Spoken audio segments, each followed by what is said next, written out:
Hey, everybody. Welcome to the Between You and I podcast. My name's Carrie Ockery, and my cohort is Ryan Lane. Hey, everyone. And today is episode 28. We keep on trucking. And we have my dear friend, Pete Greenberg, who is the creator and owner of Latent Print Records, which is a vinyl record label. And I've known Pete for, a few decades. From Hammerbox days. And he has done he's one at the center of it, he's a music lover, like just a deep music lover. And it was fun to get to talk to him about all the things that he's done. And I really loved getting to notice like how like ingenious he is. Like if there's something he's interested in, he goes and does it, right? And that's been his path up until now. He has his own vinyl label, which is what he felt like doing, and he's doing it.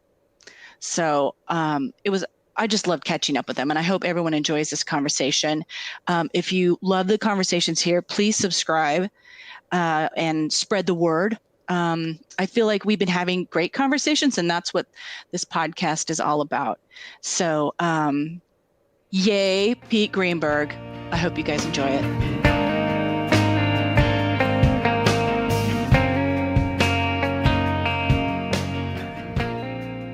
Hey, everybody. Welcome to the Between You and I podcast. My name is Carrie Ockery, and I'm here with my cohort, Ryan Lane. Hello. Hello. This is episode 28. Look at us moving and shaking. 28. And today we have my very good friend, Smooch, Pete Greenberg.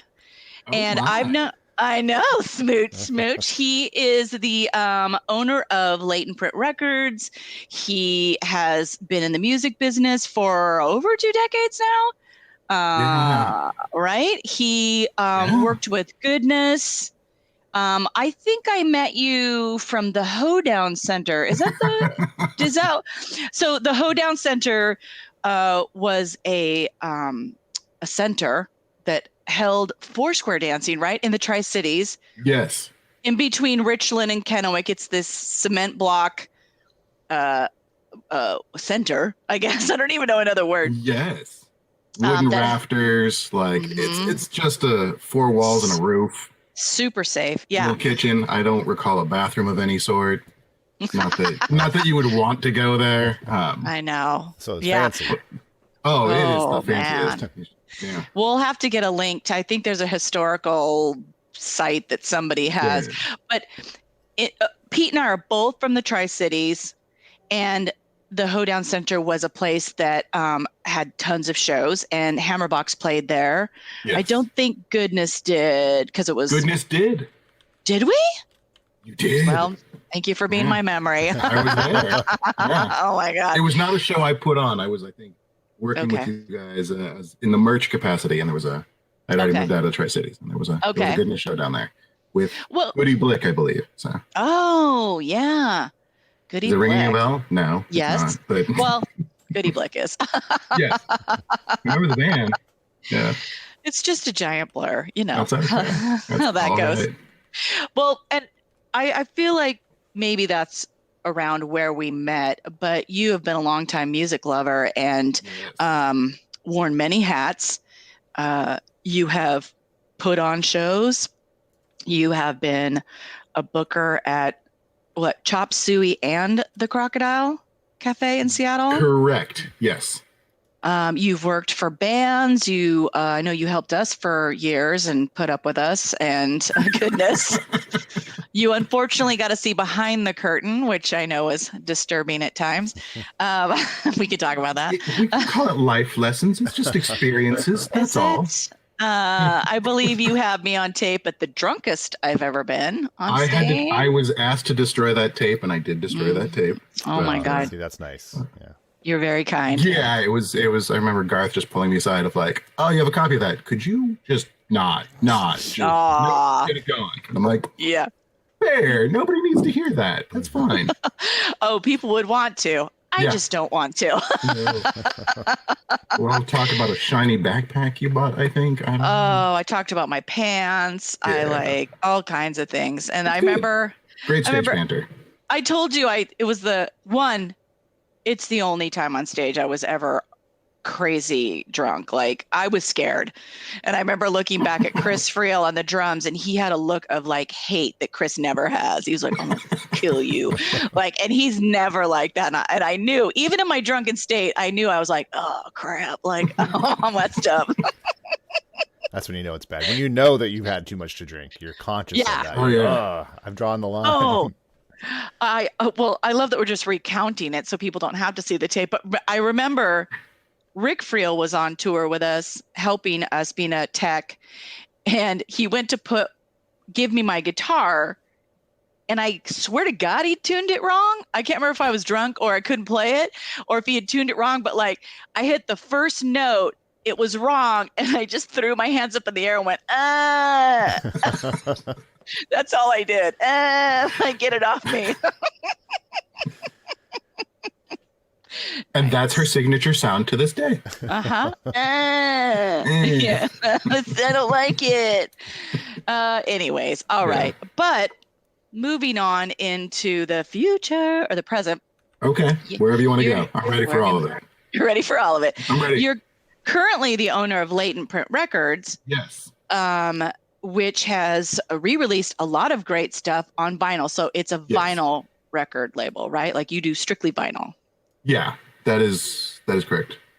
We've tried sort of dabbled into digital on a couple of things of like, oh, here's some stuff that isn't necessarily going to make sense on vinyl, but let's just get the digital out there. I'm a big believer in like this stuff should be out there, so let's get it out. And if there's a way to, take the albums that you loved that haven't been on vinyl and put them on vinyl and celebrate the band, a few more times, then I am all about it. So and that's why you're doing. I mean, you're literally, this is like a passion project that you just wanted to do, and now it's turned. I think you're booked out till what, 2023?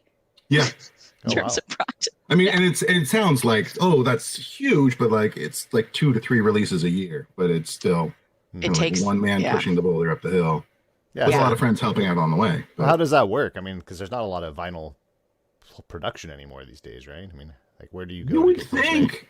There's a great company in Portland that I love to work with called Crave Dog, and they handle sort of all the assets, putting it together, the jackets and the stuffing and the envelopes. And they source to a company that's also in Portland that does the vinyl pressing. Oh, cool. So it's cascade. Oh, I didn't realize Portland had vinyl pressing, because it used to be you got to send it down to the South. Yeah, there's South. I think there's one in California, and then there's like sending it abroad to like Czechoslovakia. I always like the idea of like, if it's in Portland, if there's anything that goes wrong, I can go down and get it, or I can just go pick up the order and quote unquote save on shipping, which is just an excuse to go hang out in Portland. So, in Portland, right? Yeah, I'll go pick up a bunch of records and hang out in Portland because it's a great town. And you recommended Crave Dog to me for my last solo release, so I used them, and they were lovely.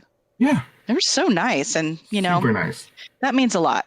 Yeah, and this has definitely been a learning experience. Each release is a learning experience, but like, I didn't know how to start a label. I just was like, let's take this record and see what we can do. And they've been really great about like walking me through every step. It's like, okay, here's what you need. No, you need it this way. Oh, yep. Okay, I'm learning. All right. Well, you've always been a self-made person in music. Like, I mean, I really think that. You laugh, but I'm like, think about the people who have ideas and never implement them, and that's not you.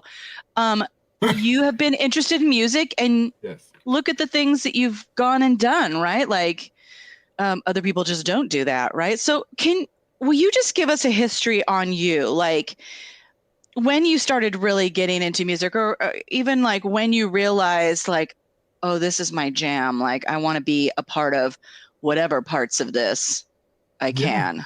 Yeah. I mean, the quick is I started, music fan, I think roughly around the same time everybody does. Junior high, high school, you start sort of exploring your own music beyond your parents' music. Let me get to my sound. And I had a friend who was really into music and like just a bunch of stuff, like the 4AD stuff and all of that. So like Cocktail Twins and House and like some of the gothy stuff. And I was like, hey, can you make me a tape mix? And he's like, yeah, sure, happy. He's like, what do you want? I'm like, I don't know, don't make it too weird. which is code for any tape mixer to be like, I'm gonna fuck this shit up as much as possible.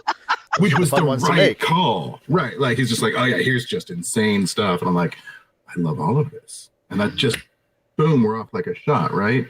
Uh-huh. So it's like, let's bring in all this stuff. Let's go figure out the deeper underground that isn't on the radio at the time. Right. So we get through that, and then that was growing up in San Diego. I grew up in San Diego and then moved to the Tri-Cities in December of 90. Okay. And I get to the Tri-Cities, and culturally, I'm not going to lie to you, it's a little different. What? It's not the same. That's putting it kindly. Yeah. It's a little, yeah.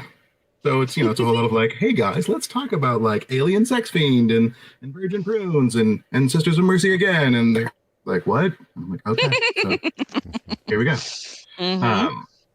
And I remember, moving to town, and Washington was known for its music sound, right? Like that Mudhoney kind of vibe, that punk rock kind of thing. And I didn't get it.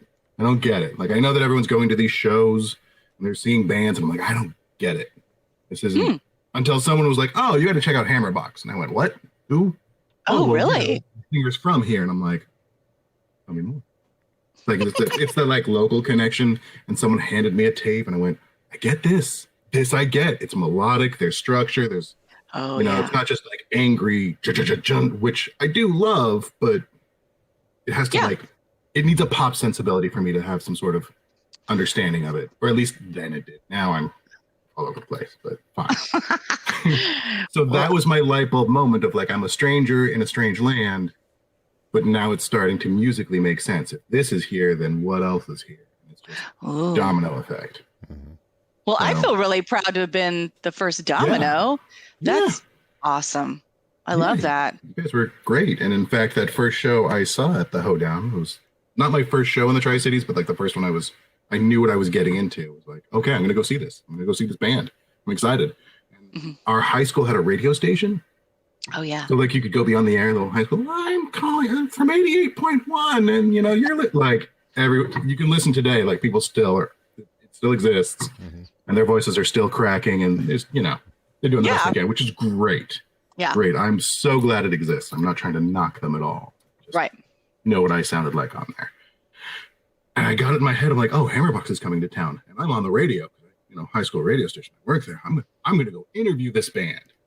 I have no idea how to do that. I have no idea who to contact. I have no equipment to go do a remote interview. And I borrowed a micro cassette tape from somebody. Like, I'm going to go record them, the way you see in the movies. Tell me more, Mr. President, sir, right? But see, right there, that's you all over. I don't know how to do this, but I'm going to go figure it out. I'm going to go figure it out. I'm going to go bluff my way into something. That's what we all do. That's how it started at anything. Yeah. You guys play the Hoedown. It's great. The show is awesome. And I go with my friend Chris, my girlfriend at the time, Megan, and we, sort of march back there all official. I'm like, I'm with the radio and I'm going to interview you. And you guys are like, okay, cool. Okay. It's working. They fell for it. I don't know what's happening. And, I don't think I had thought it through to that point to actually have questions to ask a band. I'm like, oh, I get to do this. So where's the band name come from? Like, tell me your favorite songs you wrote. And, it went from there. And then I think I had this micro cassette tape that I never knew how to transfer. Like, there's my interview that never made it to the air. Just me telling stories to anybody who would listen. I totally interviewed the band. The gateway. It happens. What's funny is I just talked to someone about getting in the mindset to try new things, because often I think people don't try things because they think if I don't get it totally right, and it's an end point. Whereas that's a perfect example of okay, well, you got that far in the process. That's great. Right. Maybe you used a modality that I don't know how to transfer this or whatever, but I'm sure you did the next time. No, I never did another interview. You did? Okay. Wow. I take it back. You were scarred for life. But still, it's the trying. It doesn't It was, yes. Yeah. Yeah. But the long term is now it's led to you being interviewed. So it's like now we've I know we've come full Oh, circle. Yeah. hey, where'd the name come from? Yeah. What's your My favorite? my parents gave it to me. Yeah. Yeah. Nice. Yeah. Ooh, thank you, Ryan. That was a great Yes. point out. Oh, how the tables have turned. How they've turned. Actually, the really fun part that I'm going to drop right now that I'm super excited about is from that initial conversation of where did the name come from. I remember Mhm. Dave going like, "Oh, there was a song we had called Down in the Hammerbox," and I'm like, Yeah. "Okay, that's how you got your name." I didn't think there was ever a recorded version of that song until Right. 2017. I'm rooting through your basement for the Goodness Project, what we're doing on LP, and there's these reels.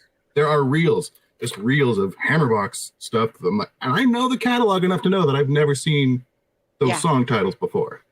And you're like, "Oh yeah, those are songs," and I'm like, "I'm gonna take these reels. I'm just gonna you do you. I'm gonna take these." these are I mine just like, now. Yeah. yeah, I just like to point out that you can see how Pete and I are close enough friends that he's rooting around in my basement. Yeah. That's Taking fine. your That's fine. stuff. Yeah. I'm gonna go just look at all this stuff. You go away. You be gone for a day. It's fine. I'm just gonna sit here. Perfect. It's my happy spot.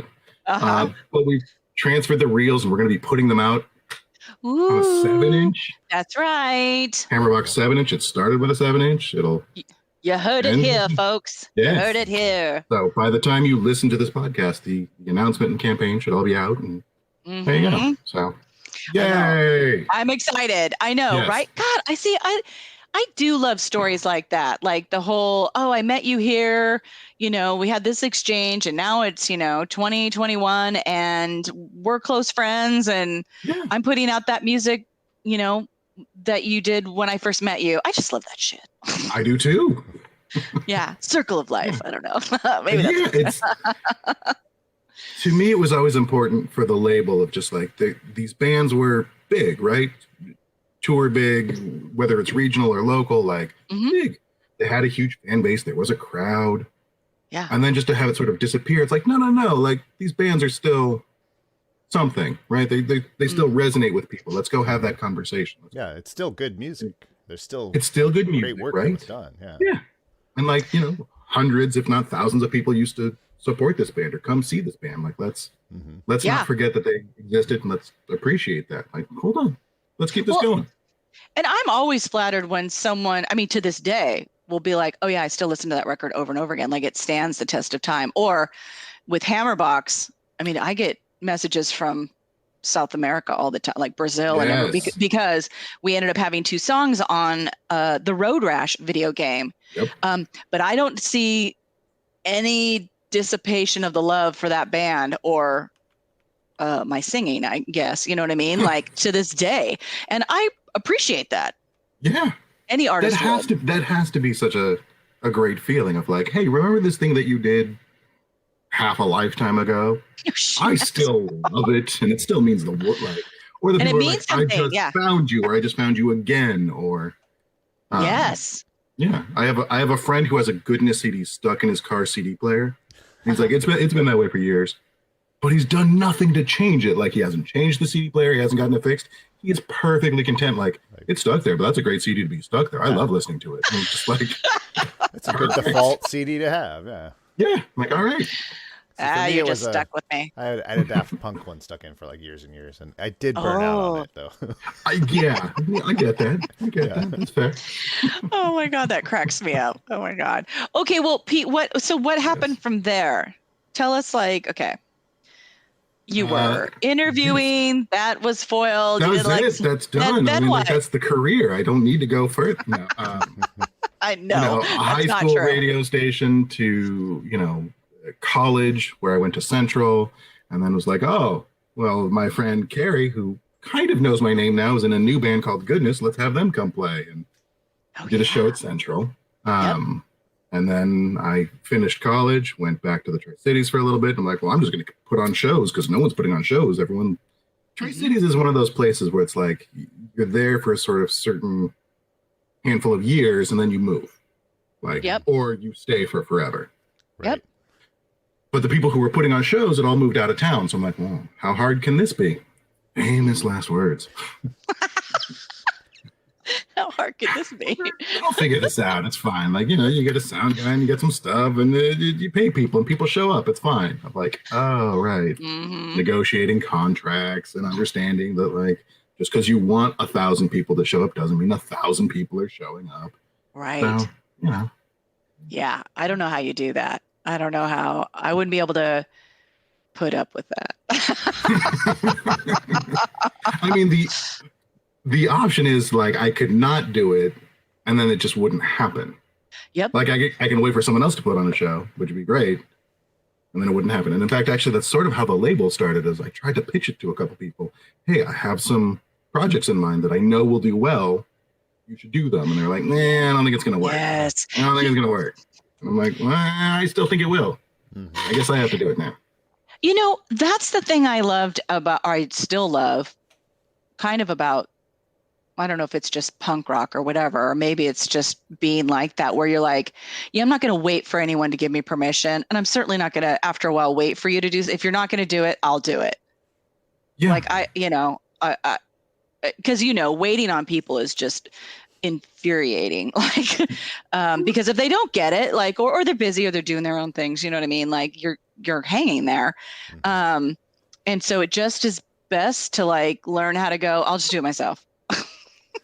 Yeah. I mean, and it was such an opportunity of, like, well, I can learn how to do this, like how to make a record. And I thought at that time, I'll only make one record and, like, I'll have the experience and then just move on to something else. And at that time I was working from home and, was married, but I didn't have a kid yet. And all of a sudden here in the middle of it, like, oh, I changed jobs where I don't get to work from home anymore.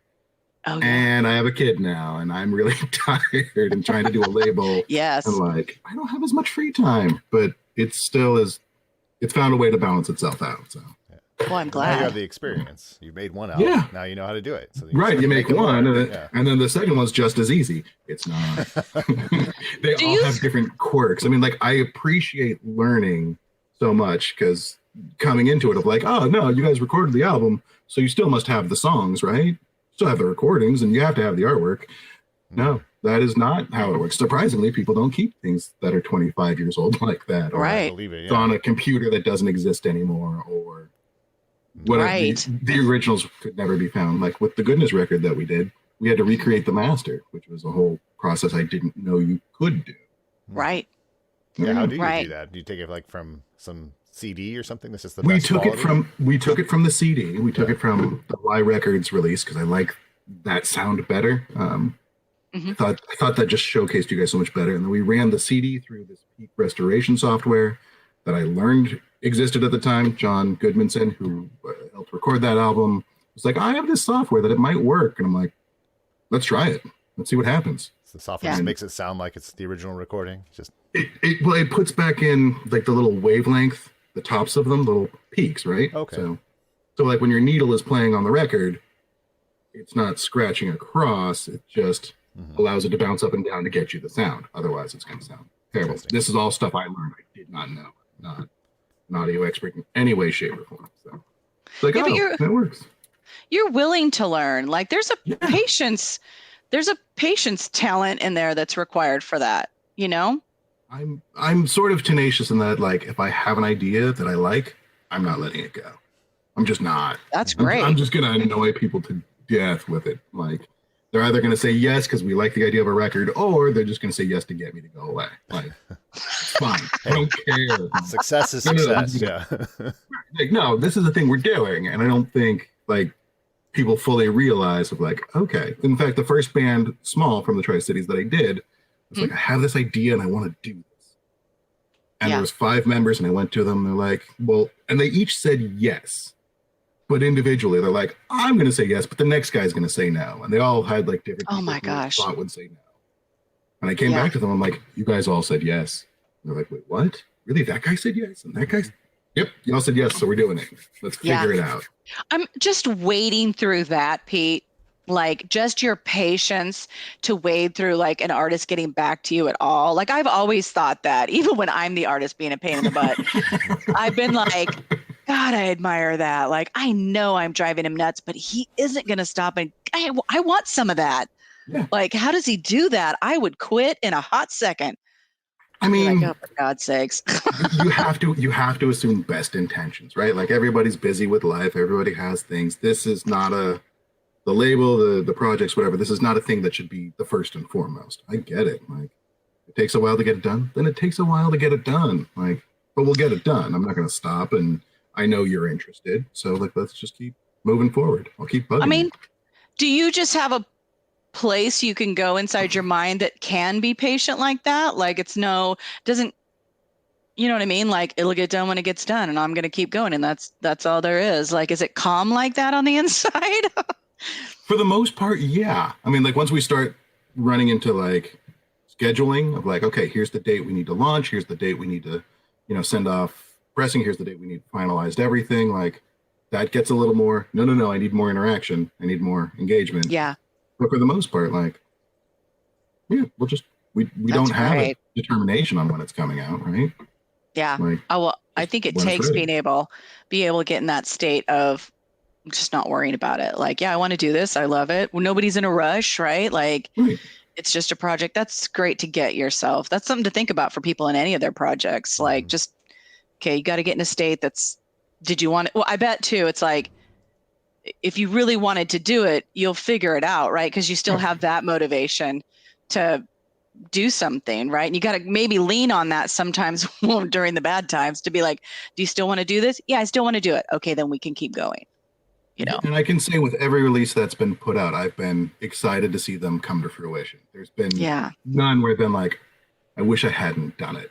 Right. Mm-hmm. There's definitely been times where I'm like, if I had known what I had known, I would have approached it a whole lot differently. Yeah. But I totally for the get most that. I mean, like, again, learning experience. And I'm never working on just one project at a time. So like this Hammerbox thing, the 7-inch that we're talking about, which I'm super excited about, I already have 3-4 more projects that I'm doing little bits for. So exactly. Do you think so? Did all the other things you've done up until having Latent Print Records help that? Like, you left the Tri-Cities and moved to Seattle. Yeah. And for a while, you worked at Sonic Boom Records? I did. Oh my God. Which is another goodness connection, actually. Another goodness connection. And then you sort of helped us here and there. I moved to Seattle to be like, Tri-Cities music scene or creative arts, it's not gonna happen here. Sure. But there's bands and there's this scene and there's this stuff that I want to be a part of. I'm gonna go and I'm gonna go to Seattle because I love it there, and I'm gonna go work with bands that I like. And I was actually talking to Barbara Dollarhide, your old manager. I'm like, can I come intern with you? And she's like, absolutely. And I'm like, oh, great, I love this. And I'm gonna go work with goodness, and I'm gonna be their merch guy. I decided this before I think I even talked to you guys about it. And you're like, see, you were like, oh, someone wants to do that. Great. Thank you. It's a good strategy. Show up and you're like, I'm your merch guy. I'm like, oh, okay. Oh my God. Thank God. They were on board with it. But here is the thing we have learned, that we will get into the dark side of being a fan of a band and being so excited to be with them. It's called what I call the happy puppy syndrome of like, we're in the band. Where are we going? What are we doing? This is amazing. And you're with a band who's been doing it for a few years, and they understand being in a band means quiet time. Mm-hmm. It's quiet time. Like, let's just be chill. We've got hours ahead of us, and I'm like, are you guys seeing this?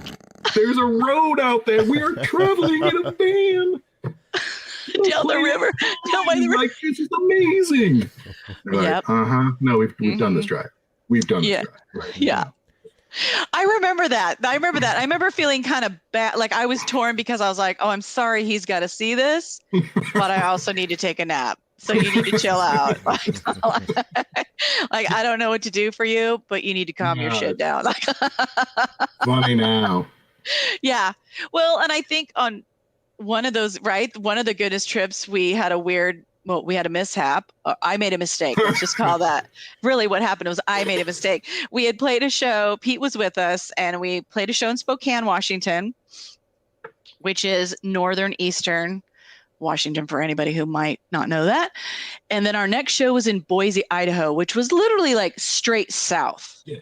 But you can take a couple weird routes to get there, sometimes smaller roads. And I'm not sure what the hell I was thinking, but I was like, oh no, we'll go east and then we'll head down. Like we'll go east on 90, which goes over the top of Idaho. And then you're in Missoula. Oh, no, you're in Montana. Mm-hmm. And you know you've gone too far. And it's like oh, shit. And you have a show that night. And Pete, unfortunately, had to bear witness to that, just awful night of, half of us are in the car, like Pete, Fia, and I, Rick, are all in one car in frickin' Montana. I realize I've driven too far, and now can I even get to Boise on time? Spoiler alert, of which I don't. I will say you did make it remarkably close, all things considered.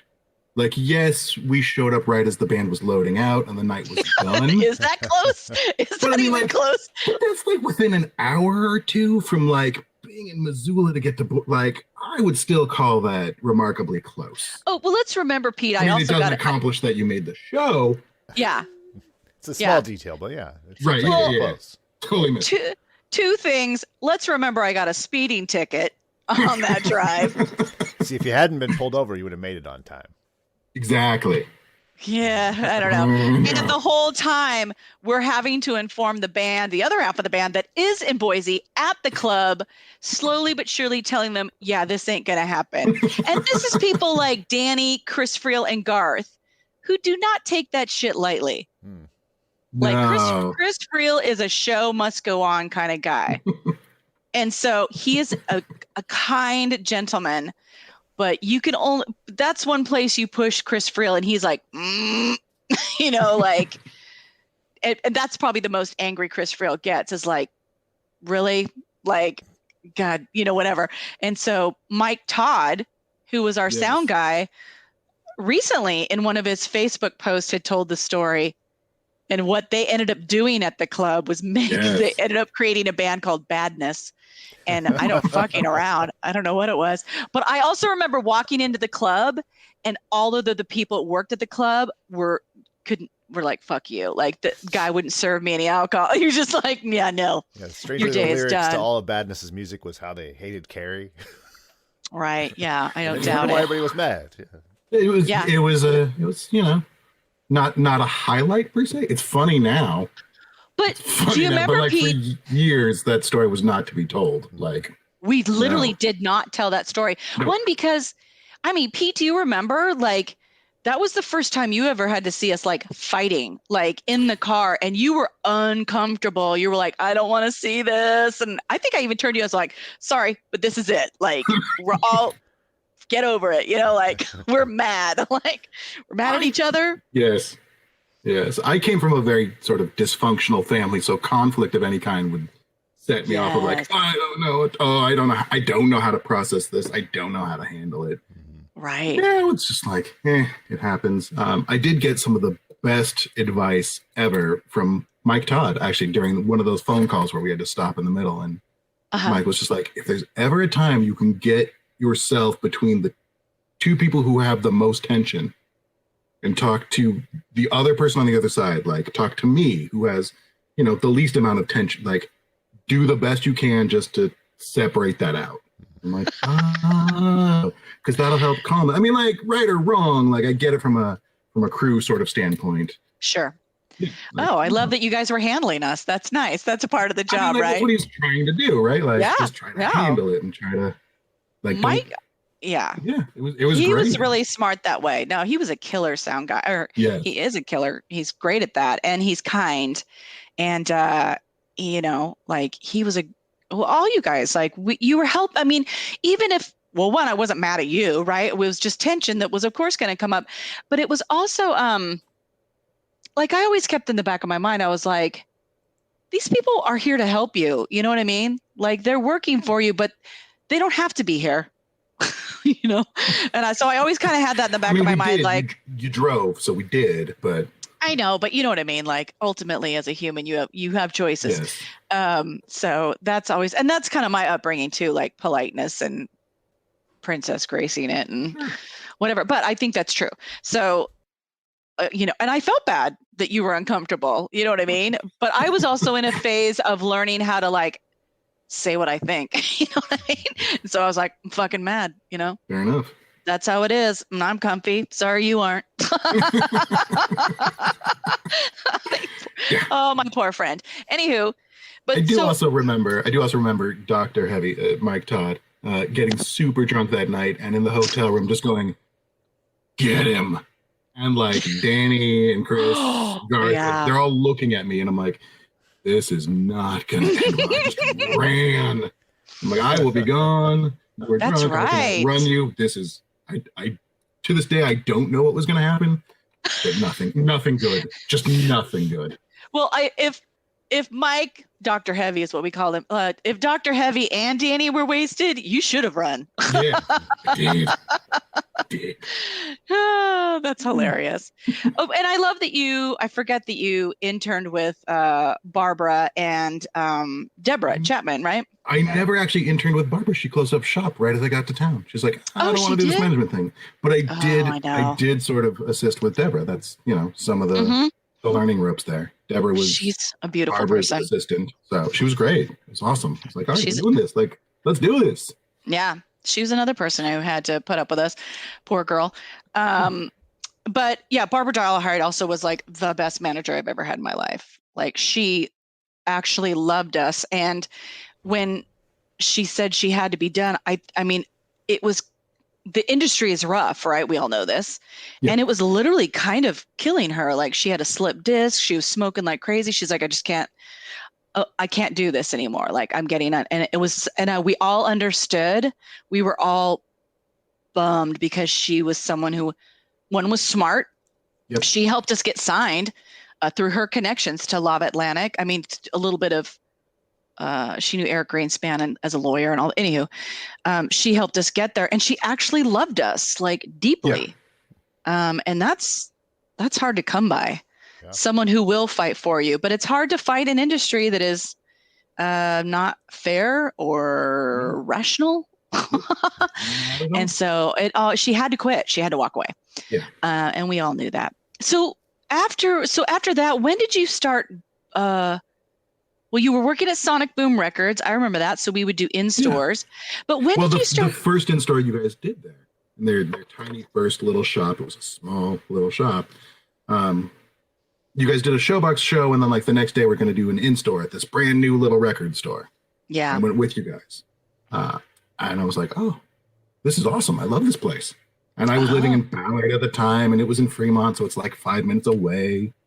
And I just started hanging out there. And right around-ish that time, I mean, it was just the two owners, Jason and Nabil, running it. Two guys that didn't have any staff.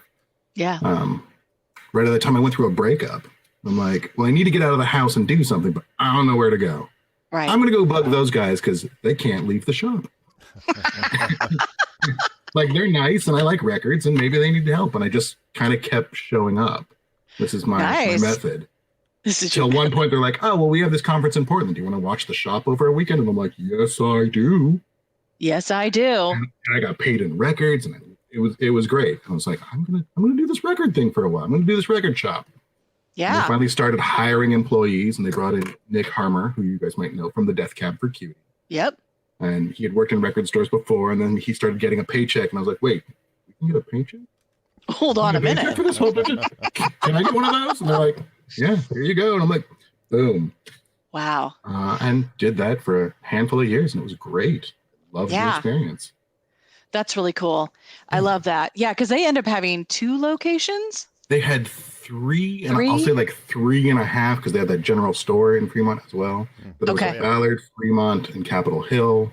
Oh, that's right. And then they had an annex as well too in Fremont. So, and now they're just down to the one, and it's I think a slightly different owner who's a super nice guy as well, and it still has that boom aesthetic. And the one in Ballard, is that the one that they have? Ballard, yeah. That's nice. It's pretty big too, in terms of a space. And I'm seeing more and more vinyl get there, which is great. Including the Goodness record is there. Go buy the Goodness record, or go buy any record. It's fine. It's fine. Buy them all. So when did you start booking? Like, was Chop Suey the first place you? No, it was Crocodile. Oh, okay. Yeah, I had done Sonic Boom for about 4 years at that point, maybe 4 or 5. And the then lead booker, main talent buyer, Christine, came and said, "Hey, we need a new assistant, and people seem to like you. You like music. Why don't you come do this thing?" Nice. I was like, "Oh, I I like can do that." Christine. Yeah. Christine is great. She is Yeah. phenomenally smart, witty, great. Yeah. And I was like, "Yeah, I'll go do this thing." And I remember pitching it to her like, "Well, I'm thinking about going back to school too." And she's like, "Oh, you'll have time to do both," which she had to know was a lie. Like, had to. You're not going to run Sure. school. You'll be doing all You're this not gonna cool run- stuff. Yeah. Nah, that's fine. And I, worked at Crocodile right up until a couple of weeks before, about a week or so, maybe two, before they closed. The old Crocodile closed. Okay. And we kind of knew the writing was on the wall, and maybe some personality conflicts with the owner, tension that just caused me to go like, I'm going to go do something else. I don't know what it is, but I'm not doing this anymore. I'm just not. So I left. And the current And one that is happens. closed now too, right? Yeah, well, I mean, Or is it moving? it closed, and then they reopened it, and had a big grand reopening party. It didn't call me, so that's cool, guys. I know. Yeah. I mean, they didn't call Christine either, and we're like, but whatever. I'm not mad. And they revamped that place, and it looked great. And then in this COVID times and trying to renegotiate their lease, they just didn't get it done in that space. Yeah. So now they're moving. They've moved to where El Gaucho was. Oh, okay. Oh, wow. So they're building 2 rooms in there, and it's super excited, and I'm super stoked that the Croc still exists. So great. Yeah. Good. I hate to see clubs go away, especially the good ones. I know. Well, so think many good about shows there. So yeah. Yeah. I mean, think about like in the Crocodile Cafe, I spent my 20s into my 30s. I mean, Hammerbox from, holy hell, like Hammerbox all the way through goodness, even the Rockfords like played the old stage. Yeah. And the last show I played did too. Yeah. I mean, well, what was really cool was like 2 things. Before I moved to Minneapolis, I did like a goodbye show. Yes. And that was really fun because I literally had everyone and their dog like that I'd ever played with, as much as I could get them like play. And then the last show I did before COVID shut down was at the Croc.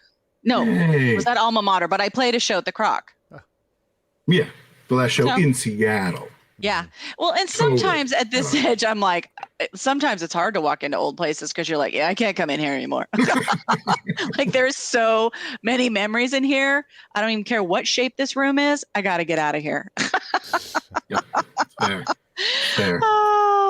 Okay. So you did that for a while. Did you ever work at Chop Suey? Am I insane? Yes. Once it closed, right, I needed a job and I left. So I still needed a job. Didn't change. And Chop Suey was looking to hire someone. I'm like, hey guys, I might have availability. Yeah. And they went, great, come on in. And I did 2 years at Chop Suey, and it's a challenging room because all the condos were going up and you'd get noise complaints. Oh, really? Even when there wasn't sound, like they would call the cops and be like, there's noise and we hate it. And the cops would come by and we're like, we got a noise complaint. I'm like, literally an acoustic guitar fest. Like, it's just or even better, they called it when there was an air guitar competition. Oh, nice. So like there's a noise complaint and I'm like, there's no sound. Like, you got to play along to something. But like now it was just people who were annoyed that they moved right across the street from a rock club. I never understood like people. It's like you move into a neighborhood that's like known for music and it's clubs. Yeah. And like you're like, this is why I want to live here, but now it's too noisy now that I live Yeah, here. now it's inconvenient to me. Well, that's obviously people who don't know. They've moved to Seattle. They have no idea, nor do they care. You know what I mean? Like, I'm here for the tech or whatever. Well, it's no different from people moving to the country and being like, God, it smells like pigs. Like, what's going on? Get rid of these pigs.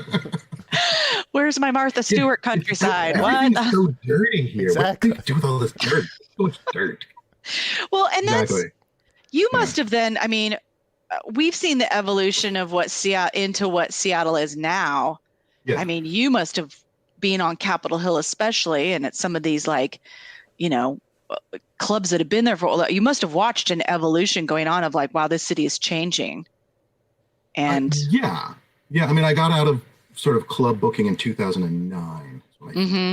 Yeah. And I was ready to go. Like it's a grind. Yeah. I was kind of going for yes. Like I don't love this. I love Yeah. the music and I love the bands and I love the people, but like some shows you win, some shows you don't. And then, watching it get like harder and harder to do and watching buildings Yeah. go away or, noise complaints from the neighbors when there isn't like, it's definitely a Yeah. challenging hustle business. Did you work with Jody Eklund? Did you guys work together there? Fantastic. She is. She's like a Super saint. Yeah.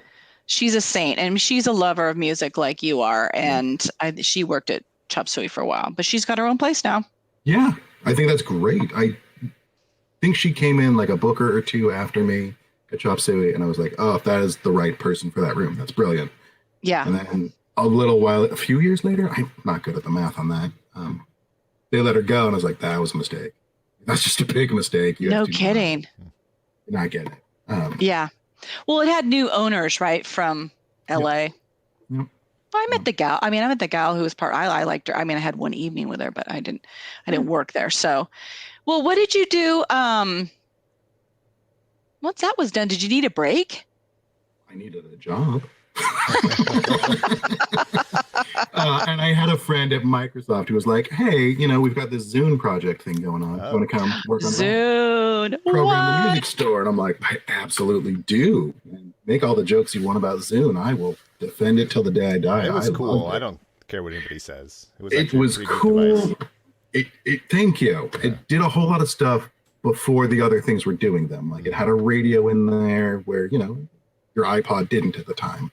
You didn't have the DRM, the digital rights management stuff that wouldn't let you take stuff off and on. Mm-hmm. Like you could just take it. It was just a portable hard drive, the Zune was. So like you could plug it into anyone's computer and be like, oh, you need some songs? Here you go. Maybe you shouldn't be doing that. That's a different discussion. But you could, right? Yeah. Like it just... No, pro Zune all the way. So. I think we're almost ready for the Zune nostalgia to come back. So people start buying it. Yeah, that'd be great. I will be right there with it. So how long were you there then?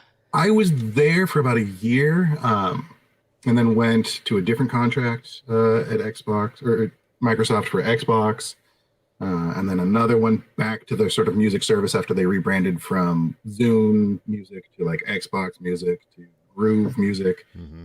And did that right up until they said, this music business, it's not exactly financially lucrative for us. Right. Yeah, it's just too bad. Oh. I was a big user of Groove, actually. I liked it. I thought it was the best one, but they did force me into Spotify. So there we go. Yeah. Yeah, that was their big plan of like, oh, and I had always thought of like, I look at the Xbox when they turn it on, and there's a music service there, and there's always an iTunes. So like, as long as there's an iTunes, Microsoft always has to have a competition. Mm-hmm. It never occurred to me that they would just replace with Spotify. Of like, look at that, we're saving money and making money. Right. Smart business decision, gentlemen. However, I still need a job. However. Yes. Well, what did you do from there? There, I've landed up at the company that I've been at for 3 years now, called Play Network, who do music programming for retail and business. So, like, the joke I like to say is, if you're ever in the mall and you're like, I hate that song that you're hearing overhead, that was us. We did that. Nice. I'm sorry. I'm sorry that we did that to you. No, that's just me being funny. But there, go ahead. I'm sorry. Was that where the Muzak company, did they turn into that? Because I know they were from Seattle. Muzak was, and that was just the sort of like what you're used to. Yeah. Music. Yeah. But this is actual like song strategies and music strategies with real songs and stuff like that. So see, they should bring back the girl from Ipanema stuff. Yeah. There's in some strategies out there. I mean, we have some things. Like Muzak is also like the remakes of something, but softed down. Right. You know what I mean? Like, I don't want to hear Smells Like Teen Spirit, like, but with a shuffle, some weird organ. Like, I'm pretty sure I've heard Smells Like Teen Spirit in classical music in an elevator. Like, I'm almost positive. I'm sure you have. It exists. Yeah. Surprisingly, not a lot of people want to hear that sort of Muzak style, slow style version. I don't know what's wrong with them. I don't know why the hell would they not want that? Like when you could have actual songs, like, okay, let's do that. Yeah. Wow.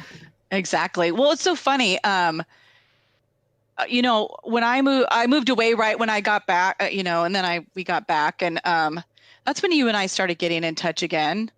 And you're right. Now you've been doing Latent Print Records. Yeah. What was the first record you did? Small? The first record I did was Small, Tri-Cities band that I loved. And if you were from the area, you knew them and you probably loved them.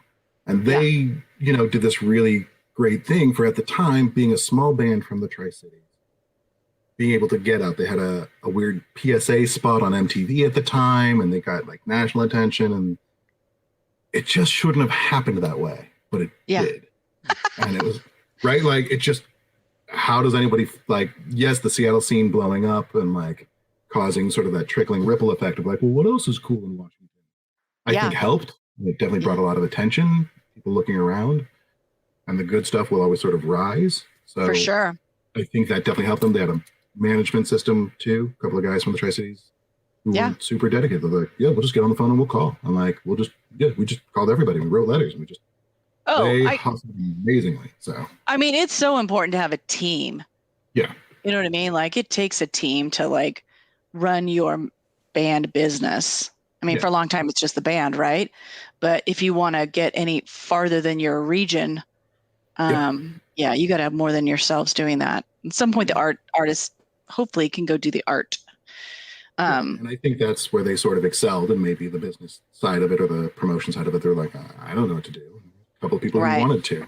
So it was, a couple of years out, and I'm like, hey guys, we're about 2 years out from the 25th anniversary of this record you put out that I know sold like 1,000 copies. For the vinyl, we only need to sell like 200 to break even. I've crunched the numbers. I think we can do it. Right. We're just like, okay, whatever you want to do, let's go do it. Sure. I mean, they were a lot more engaged than that. I sort of minimized it. But it was like, okay, let's just figure this out. And it was just a step at a time. And this is, where you learn lessons along the way of like, I've learned I'm not a great proofreader. In fact, on the first pressing in the insert, I left off the drummer's name. Oh, no. Yes. Yeah. And like, they're looking at the copies. They're looking at the copies and they're like, well, where's Jim's name? And I'm like, oh no. So we repress the inserts and it's all corrected and no one would know unless, my big mouth didn't stop talking about it. So now this is a highly collectible special edition without the drum. Exactly. Or like the 7-inch I did for Carrie. The song labels are swapped because I got a little too clever in my own head of like, I didn't want there to be an A side and a B side. Just wanted it to be like, play whichever side you want. It's cool. You know what it is because it's a split. It's a split with another band, and like you'll figure it out. That doesn't work in like technical terms of pressing a record. Like they need to know, where does the label go? You got a 50-50 if they guess. We did not come up on heads with that one. So it's like, I love Carrie side, but it's not Carrie side. Right. And it's not the old friendly side. So I love that. Well, I'm a terrible proofreader. Well, on my last record, I completely left off that Steve Fisk was the producer.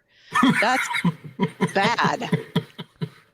That's terrible. I mean, because I was doing it, right? And I was like, oh my God, like I posted all over. I felt so bad because that's a big deal. That's, that's part of his, like, it's part of your workbook. You know what I mean? To be able to have evidence. Anyways, I felt terrible, but I'm like, I don't do this well. Like somebody else do this for me. I mean, I just won't see it. Like, and I end up wanting to go fast.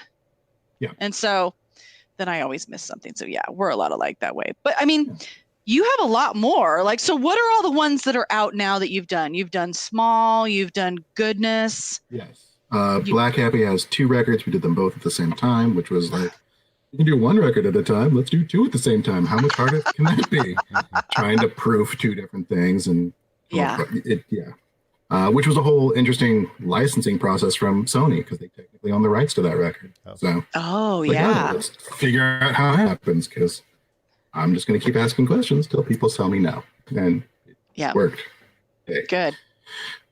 We did a band called Rose Blossom Punch, which is an old band from my friend Aaron Sprinkle, who is amazing pop songwriter. He's a great producer now. Super nice guy. And it was sort of a mutual friend of ours was like, Aaron's got some old stuff that never came out. And I'm like, I've got a label for that. Nice. Like, give me that. Yeah. And the cool thing for me about the label is I get to work only projects I want to work, right? I'm not doing anything I don't want to do. I'm working with people I want to work. Right. record I'm excited about. If I'm not excited about it, I'm not gonna do it. Doesn't make sense. No. So Rose Blossom Punch, we did the Old Friendly Karaoke split 7-inch, which I'm super stoked about. Your song for Kaya has always been a great, like, in my heart song. Thank you. Yeah, and I'm like, no, that's a great song. It should be out there. And to realize it's sort of one of the first quote unquote goodness songs, like, music of goodness, like that's a captured moment. Love that. Written for my stepsister, like written for family, like I know. It should be out there. See, we did the Western State Hurricanes, which is John Roderick pre-Long Winters. Sort of different structure for those songs, and including a song that he hasn't carried forward called "Through with Love," which was amazing. So, my favorite song on the album. It's good. Yeah, and that version of "Delicate Hands" I love hands down. So it's great. That's cool. A lot of fun to do. And then going sort of back to the beginning, the Small Guys sort of turned into another band called the Ladybird Munition. That's right. And they had 5 songs that they recorded that I felt like, if everyone's talking, like, it's them at their prime, 5 of their best songs, best moments.